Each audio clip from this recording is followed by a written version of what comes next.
Assalamualaikum. Akhir-akhir ini, disukai atau tidak, kita sering sekali disuguhi oleh ceramah-ceramah para habaib yang membahas soal karomah dan khurafat mungkin ya. Tapi jangan salah loh, ada habib yang ketika ceramah membahas soal sejarah, lebih tepatnya membelokkan sejarah. Gak paham Islam dari mana? Dari Hadramut. Islam di Indonesia dari Yaman, dari Hadramut. Islam yang bahas ini habaib. Gak paham, belajar sejarah.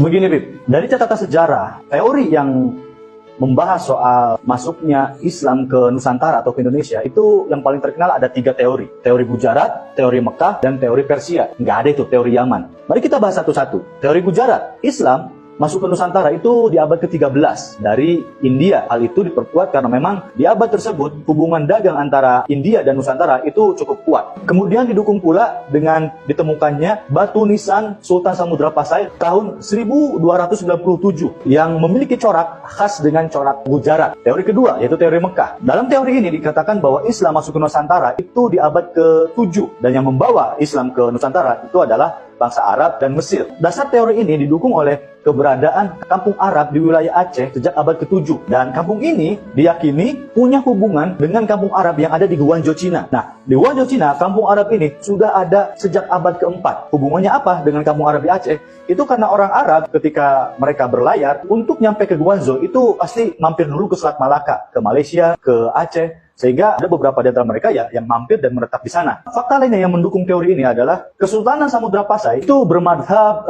Syafi'i, yang mana orang-orang Mesir dan orang-orang Mekah pada saat itu mayoritas adalah penganut Syafi'i. Sedangkan warga Gujarat atau India adalah penganut Hanafi. Sehingga ini lebih memperkuat klaim bahwa yang menyebarkan Islam ke Indonesia adalah orang-orang Arab dan Mesir. Dan teori yang ketiga adalah teori Persia. Teori ini mengatakan bahwa Islam masuk ke Nusantara itu di abad ke-13, sama kayak teori Gujarat. Tapi yang membawa Islam tersebut adalah orang-orang Iran. Dasar yang mendukung teori ini adalah ada kemiripan budaya di Indonesia dengan di Persia. Salah satunya peringatan Kulum Haram dan pengkultusan anak keturunan Hasan Hussein. Sehingga kalau antum bilang bahwa Islam masuk ke Indonesia itu berkat Habib dari Hadramut dan Yaman, itu teorinya dari mana, Bib? Karena antum ini unik ya. Ketika ceramah soal karomah itu lucu-lucu, tapi ketika ngomong sejarah, kok palsu?